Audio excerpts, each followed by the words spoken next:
Hello class 11 students, चलिए start करते हैं एक्सरसाइज 6.2। कंप्लीट एक्सरसाइज इस वीडियो में करेंगे। इंपॉर्टेंट सी एक्सरसाइज है क्योंकि ये आने वाली एक्सरसाइज के अंदर यूज होने वाली है। तो मल्टीपल चॉइस क्वेश्चन या 1 या 2 मार्क्स का क्वेश्चन इस एक्सरसाइज से जरूर पूछा जाता है, तो बड़े ध्यान से करेंगे। सबसे पहले देखो हमारे पास यहाँ पे क्वेश्चन नंबर 1 क्या दे रखा है। इवेल्युएट करना हमें 8 फैक्टोरियल को और 4 फैक्टोरियल माइनस 3 फैक्टोरियल को। अब फैक्टोरियल का मीनिंग क्या होता है, बड़ा सिंपल सा होता है। फर्स्ट पार्ट के अंदर देखो हमें क्या दे रखा है 8 फैक्टोरियल। इसका मतलब क्या है, 8 के बाद जितने भी नंबर है ना उन सबकी मल्टीप्लाई कर दो 1 तक, तो हमारा फैक्टोरियल सिंप्लीफाई हो जाएगा। तो क्या होगा यहां पे 8 multiply 7 multiply 6 multiply 5 multiply 4 multiply 3 multiply 2 multiply 1। कर लेते हैं भाई सिंप्लीफाई। 8 7 जा क्या हो गया बच्चों 56 मल्टीप्लाई 6 5 जा 30 34 जा 120 120 ही 3 से मल्टीप्लाई करेंगे 360 360 की 2 से मल्टीप्लाई की 720 और 1 से 720। तो यहां पे आ गया मेरे पास 720। अब इनकी प्रोडक्ट कर लेते हैं। यहां पे 72 की और 56 की प्रोडक्ट कर लो। 6 2 जा क्या आ गया 12 कैरी 1 6 7 जा क्या हो गया 42 और 1 43। फिर 5 2 जा 10 कैरी 1 5 7 जा 35 और 1 36। 2 आ गया 3 आ गया 6 और 4 10 कैरी 1। तो यहां पे एक जीरो हमारे पास एक्स्ट्रा थी, इस जीरो को एज इट इज लिख लेंगे। तो हमारे पास वैल्यू क्या आ गई यहां पे 40,320। ये आंसर आ गया मेरा। सिंपल है, समझ में आ गया किस तरीके से हमें फैक्टोरियल को सिंप्लीफाई करना है। आगे देखते हैं सेकंड पार्ट को। सेकेंड पार्ट के अंदर दे रखा है हमें 4 फैक्टोरियल माइनस में 3 फैक्टोरियल। इसका मीनिंग क्या है, 4 फैक्टोरियल को सिंप्लीफाई करूंगा तो 4 मल्टीप्लाई 3 मल्टीप्लाई 2 मल्टीप्लाई 1 माइनस में 3 फैक्टोरियल को बच्चों 3 मल्टीप्लाई 2 मल्टीप्लाई 1। ऐसे ही तो करेंगे, सिंप्लीफाई कर लो। 4 3 जा क्या हो गया 12 12 2 जा 24 और 1 से मल्टीप्लाई 24 ही रहेगा माइनस में 3 2 जा 6 1 जा 6। तो 24 में से 6 गया तो क्या आ गया 18। ये आंसर आ गया। क्वेश्चन नंबर सेकंड देखते हैं बच्चों क्या है, ध्यान से देखो। Is 3 factorial plus 4 factorial equal to 7 factorial. क्या कहा है यहां पे 3 फैक्टोरियल और 4 फैक्टोरियल को अगर हम ऐड कर दें क्या वो 7 फैक्टोरियल के इक्वल होगा। कुछ बच्चे इसको क्या करेंगे, मल्टीपल चॉइस क्वेश्चन में होगा तो देखते ही क्या कर देंगे टिक कर देंगे यस या नो में क्वेश्चन होगा ये, तो ट्रू या फॉल्स में होगा तो इसको टिक कर देंगे कि हाँ ये इक्वल होगा 4 और 3 7 फैक्टोरियल ही होगा। बट एक्चुअल में क्या है वो हम यहां पे प्रैक्टिकली देखते हैं। सबसे पहले देखो हम क्या लेके चलेंगे बच्चों, लेफ्ट हैंड साइड को। क्या दे रखा है हमें 3 फैक्टोरियल प्लस में 4 फैक्टोरियल। सिंप्लीफाई कर लो। 3 फैक्टोरियल का मतलब क्या है 3 मल्टीप्लाई 2 मल्टीप्लाई 1 बच्चों। आगे देखो प्लस में 4 फैक्टोरियल का मतलब 4 मल्टीप्लाई 3 मल्टीप्लाई 2 मल्टीप्लाई 1। सिंप्लीफाई करते हैं 3 2 जा 6 प्लस में 4 3 जा 12 2 जा 24 24 और 6 क्या आ गया यहां पे 30 आ गया। मतलब लेफ्ट हैंड साइड को सिंप्लीफाई किया तो मेरे पास क्या आया 30। अब राइट हैंड साइड को सिंप्लीफाई कर लेते हैं बच्चों।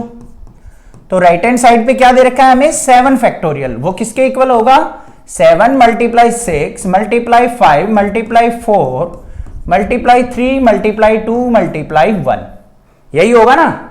तो इसको सिंप्लीफाई कर लो। यहां पे 7 6 जा क्या हो गया 42 मल्टीप्लाई 5 4 जा 20 23 जा 60 62 जा 120 120 की और 42 की मल्टीप्लाई करेंगे तो आई थिंक 5040 आएगा। देख लेना एक बार कैलकुलेशन, छोटी मोटी मिस्टेक हो जाए तो उसको स्किप कर दियो, अपने आप से ट्राई किया करो। तो यहां पे ध्यान से देखो लेफ्ट हैंड साइड का रिजल्ट क्या था 30, राइट हैंड साइड का रिजल्ट क्या आया 5040। क्या इक्वल वैल्यू आई नहीं। तो यहां पे क्या हो जाएगा हमारा left hand side not equal है हमारी किसके राइट हैंड साइड के। तो ये कभी भी इक्वल नहीं होगा, ये चीज ध्यान देनी है आपको। ठीक है आगे चलते हैं।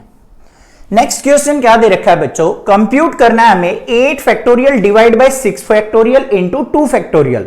ध्यान से देखना, अब है इजी क्वेश्चन बट टाइम कैसे सेव करें वो चीज भी सीखनी है आपको। ठीक है जल्दी जल्दी हमारे क्वेश्चन सोल्व आउट हो जाएं, वो चीज भी आपको आनी चाहिए। क्या है यहां पे 8 factorial divide bye 6 factorial 2 factorial ये दे रखा है। अब कुछ नूब बच्चे जो होते हैं पता है ना, पबजी खेलते हो या फिर फ्री फायर, जो नूब होते हैं वो कैसे करेंगे इस क्वेश्चन को, ध्यान से देखो। ये 8 फैक्टोरियल को क्या लिखेंगे, 8 multiply 7 multiply 6 multiply 5 multiply 4 multiply 3 multiply 2 multiply 1 divide by 6 factorial को कैसे लिख देंगे, 6 multiply 5 multiply 4 multiply 3 multiply 2 multiply 1 और मल्टीप्लाई में 2 फैक्टोरियल को 2 मल्टीप्लाई 1। ऐसे लिख के सिंप्लीफाई करेंगे जिन बच्चों को लॉजिक नहीं पता है, ठीक है। अब जो नेक्सा क्लासेस पे पढ़ते हैं, जो अपने प्रो बच्चे हैं, लेजेंड बच्चे हैं, वो कैसे सिंप्लीफाई करेंगे वो ध्यान से देखो। अब आ जाओ यहां पे 8 फैक्टोरियल को क्या लिखो बच्चों, 8 मल्टीप्लाई 7 मल्टीप्लाई 6 से लेके लास्ट तक को इनको क्या लिख सकता हूं मैं, 6 फैक्टोरियल लिख सकता हूं या नहीं।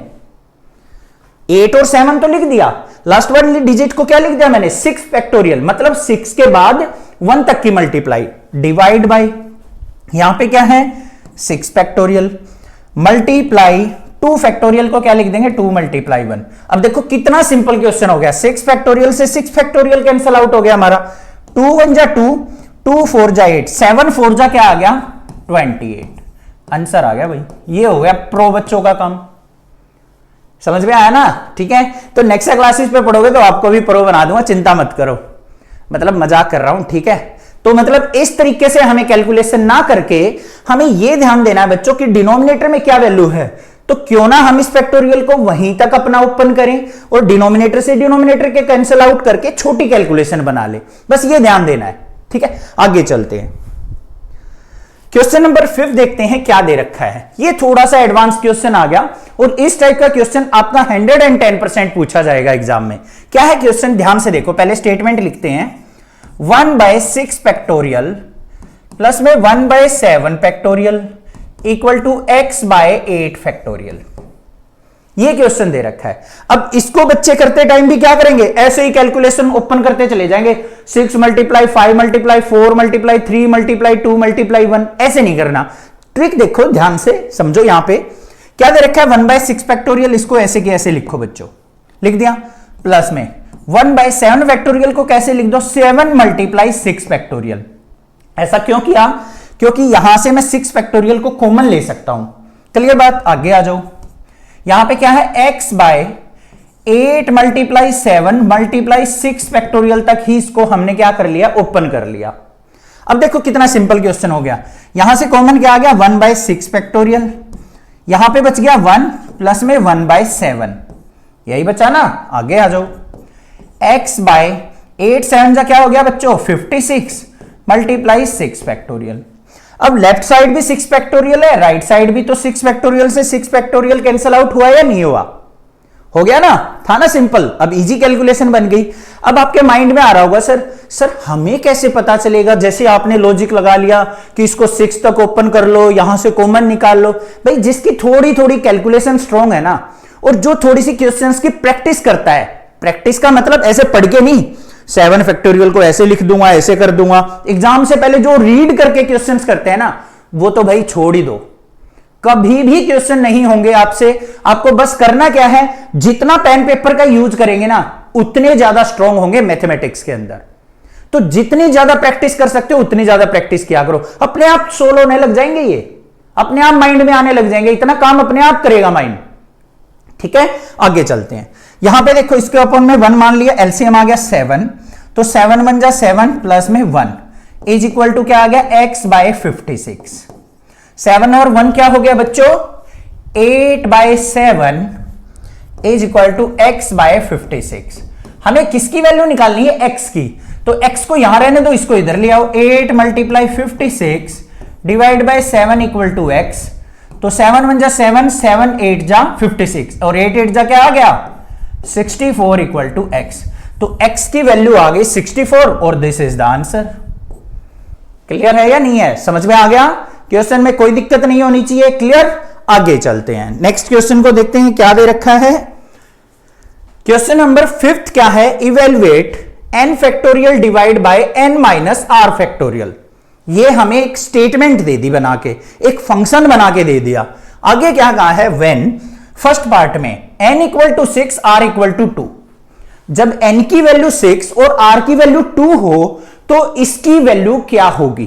तो पहले वाले पार्ट को सिंप्लीफाई करते हैं हम। सबसे पहले क्या दे रखा है भाई? n इक्वल टू 6 और r इक्वल टू 2 पे हमें वैल्यू फाइंड आउट करनी है। किसकी? हमें फंक्शन क्या दे रखा है? n factorial divide by n minus r factorial. Clear भाई? यहां पे आ जाओ, n की जगह 6 पुट करना है तो 6 factorial divide by n minus r मतलब 6 माइनस 2 इंटू फैक्टोरियल। इसको सिंप्लीफाई करना है तो देख लेते हैं क्या आ गया। ऊपर तो आ गया 6 फैक्टोरियल डिवाइड बाय 6 माइनस 2 क्या हो गया बच्चों? 4 फैक्टोरियल। अब जो प्रो बच्चे हैं वो क्या करेंगे? यहां पे 6 फैक्टोरियल को ओपन करेंगे, 6 मल्टीप्लाई 5 मल्टीप्लाई 4 फैक्टोरियल तक डिवाइड बाय 4 फैक्टोरियल। 4 फैक्टोरियल से 4 फैक्टोरियल कट गया तो 6 5 जा 30 आ गया। तो यहां पे आंसर आ गया मेरा 30। क्लियर है या नहीं है? कोई प्रॉब्लम नहीं होनी चाहिए। नेक्स्ट सेकंड वाले पार्ट पे चलते हैं। सेकंड वाले पार्ट में हमें क्या दे रखा है? n इक्वल टू 9 और r इक्वल टू 5 ये दे रखा है सेकंड पार्ट में बच्चों। तो हमें इवेल्युएट किसको करना है? n factorial divide by n minus r factorial को वैल्यू पुट कर दो। n की जगह 9 factorial divide by n minus r मतलब 9 माइनस 5 फैक्टोरियल। यही तो करेंगे। आगे चलते हैं। 9 फैक्टोरियल को सिंप्लीफाई करेंगे तो कहां तक लिखेंगे? ध्यान से देख लो। 9 माइनस 5 क्या होगा? 4। तो इसको ऐसे ही लिख लो पहले, n फैक्टोरियल अपॉन में 4 फैक्टोरियल। अब सिंप्लीफाई कर लो। 9 मल्टीप्लाई 8 मल्टीप्लाई 7 मल्टीप्लाई 6 मल्टीप्लाई 5 और multiply 4 factorial divide bye 4 factorial. Cancel out हो गया तो फाइनली वैल्यू क्या आ गई? 9 8 जा क्या होता है? 72 मल्टीप्लाई, यहां पे देख लो 6 5 जा 30 की और 7 से मल्टीप्लाई करेंगे तो क्या आएगा? 210। यही आएगा ना? 7 3 जा 21। हाँ 210। तो कैलकुलेशन में भी टाइम कैसे बचाएंगे? जो बड़ी वैल्यू है ना उनको अलग से प्रोडक्ट कर लो और छोटी वैल्यू को पीछे से मल्टीप्लाई करते आ जाओ। थोड़ी सी इजी कैलकुलेशन हो जाएगी। ध्यान रखना ये पॉइंट। अब आप देख लो यहां पे क्या आ गया? 72 की और 21 की मल्टीप्लाई कर लो भाई। कर देते हैं 1 2 जा 2 1 7 जा 7 2 2 जा 4 2 7 जा 14। क्या आ गया? 2 7 और 4 11 कैरी 1 5 1। तो यहां पे फाइनली वैल्यू क्या आ गई? 15,120। एक जीरो एज इट इज लगा देंगे तो ये क्या आ गया मेरे पास? फाइनल आंसर आ गया। क्वेश्चन क्लियर हो गए? फैक्टोरियल का कैसा भी क्वेश्चन आ जाए चुटकियों में सोल्व आउट कर दोगे। अब तो कोई दिक्कत नहीं है। एक छोटी सी वीडियो बना दूंगा इस एक्सरसाइज के एक्स्ट्रा क्वेश्चंस की, जिसको आप प्रैक्टिस कर सकते हैं। कोई दिक्कत लगे मैं बैठा हूं। बस चैनल को सब्सक्राइब, वीडियो को लाइक जरूर करना, ज्यादा से ज्यादा शेयर कर देना। Thank you students for watching next classes channel. Thank you students.